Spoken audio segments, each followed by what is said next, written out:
So ஒரு நகைச்சுவையாக ஒரு வீடியோ போடலான்னு நினச்சேன். அதுதான் இது. மீனாட்சி அம்மன் கோயில் சிலைகளை ஆட்டை போட்ட முடியுமா ஜெனரேட்டிவ் ஏஐ வச்சு? ஸோ இந்து மதத்தில் இருக்கிற சில அரிய விஷயங்களில் இதுவும் ஒன்று. சில செய்கிறது ரைட்டுங்களா? இதை நான் காட்டலாம், ஏன்னா சார்கிட்ட பர்மிஷன் வாங்கியிருக்கேன். சரிங்களா? எங்கள் சார்னா எங்கள் எம்டி சார்கிட்ட. இப்போ இது வந்து பார்த்திங்கன்னா ஒரு விஷயத்தை இப்படி ரொட்டேஷனில் எடுத்து நாங்கள் பண்ணியிருக்கோம். சரிங்களா? இது வந்து ஒரு ஃபோட்டோவிலேருந்து வந்த ஒரு விஷயம். ஸோ இது மாதிரி எந்த ஒரு ஆர்டிஃபெக்டையும் நம்மளால் மாற்ற முடியும், அதுதான் உண்மை. சரியா? இப்போ இதை என்ன சார் பண்ண போகிறீங்க அப்படின்னா, இந்த விஷயத்தை வந்து ரிகார்டு 3Dன்ற ஒரு சாஃப்ட்வேர் இருக்கும். இது எந்த அளவுக்கு ஆபத்தானதுன்னு கேட்டிங்கன்னா, மீனாட்சி அம்மன் கோயில் சிலைகளை நிறையா பேர் சொல்லுவீங்க. சரிங்களா? இதெல்லாம் வந்து யாரும் ஃபோட்டோ எடுக்கக்கூடாது அப்படின்ட்டு. சரியா? ஏன்னு கேட்டிங்கன்னா, ஒரே ஃபோட்டோ, ஓகேவா, ஒரே ஃபோட்டோவில் ஒரு ஆள்னால் அந்த சிலையோட ஃபுல் டீட்டெயில்ஸை இனிமேல் எடுக்க முடியும். ரைட்டுங்களா?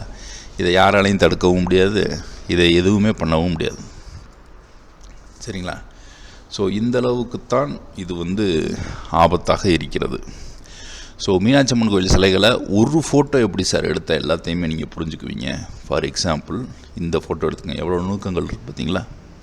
இதில் எவ்வளோ நுணுக்கங்கள் இருக்குது பார்த்தீங்களா? யாழியை கூட இப்படி எடுக்க முடியும். எடுத்து என்ன பண்ண போகிறீங்க, இந்த சிலையை கூட எடுக்க முடியும். சரிங்களா? ஸோ இதோட டீட்டெயில்ஸை தான் பார்க்க போகிறோம்.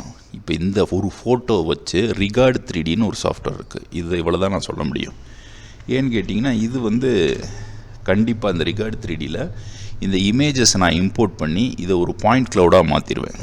பாயிண்ட் க்ளவுடாக மாற்றினதுக்கப்புறம் டைரெக்டாக இதை என்னால் ஒரு 3D இதாக இது பண்ண முடியும். ஃபார் எக்ஸாம்பிள், இதை எப்படி எடுக்கிறோம் பார்த்துக்க போகிறோம். ஒரு ஃபோல்டரில் வந்து இதோட டிரான்ஸ்பரண்ட் இமேஜஸ் வச்சுருக்கேன். சரிங்களா? நிறையா டிரான்ஸ்பரண்ட் இமேஜஸ் வச்சுருக்கேன். ஒரு சிலையை எடுத்தால், ஃபார் எக்ஸாம்பிள், இங்கே நிறையா சிலை வச்சுருக்கேன், நெட்லேருந்து எடுத்தது தான். சரிங்களா? ஸோ ஒரே ஃபோட்டோவில் ஒரு சிலையை வந்து உங்களுக்கு 3Dயில் அது கன்வெர்ட் பண்ணி கொடுத்துருக்கோம். சரிங்களா? ஸோ இதை வந்து யாரும் தடுக்க முடியுமா கேட்டிங்கன்னா, யாராலையும் தடுக்க முடியாது. ரைட்டா? அப்போ இது எந்த அளவுக்கு ஆபத்தான ஒரு டெக்னாலஜினா, ஒரு விஷயம் இருக்குது அப்படின்னா இவ்வளோ தான் என்னால் சொல்ல முடியும். ஸோ இதை வந்து நான் சார்கிட்ட கேட்டதுனால அவர் அலோவ் பண்ணார், எங்கள் எம்டி சார்கிட்ட. ஸோ இது வந்து ஒரு கிட்டத்தட்ட அவரோட முயற்சி தான். ஏன்னா நம்மளோட முயற்சினா ரொம்ப கம்மி. சரிங்களா? இது அவரோட கிட்டப்பில் இருக்குது. இது எந்த அளவுக்கு ஆபத்தானதுன்னா, அந்த சிலையோட ஃபுல் டீட்டெயில்ஸை ஒரே ஃபோட்டோவில் எடுக்கும். ஒரே ஃபோட்டோவில் ஜெனரேட்டிவ் ஏஐ வச்சு. ஸோ இப்போ ஒரு சிலையை திருடுறதுக்கு ஈக்குவலண்ட்டானது. அப்போ இதனால தான் கோயிலில் ஃபோட்டோ எடுக்க அலோவ் பண்ண மாட்டுறாங்க. இந்த டெக்னாலஜி வந்து ஒரு நல்ல ஒரு சிலை செய்கிற ஒரு சிற்பி, ஆசாரி, இல்லை யாராச்சும் ஒரு பார்வையிலே அதை சொல்லிடுவோம்.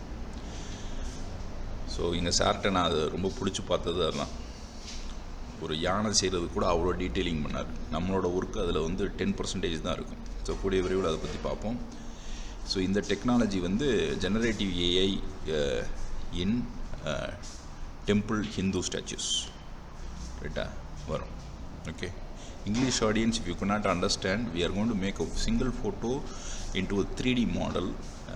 That is what we can tell now, because this is some kind of very, very normal project. Okay, thank you.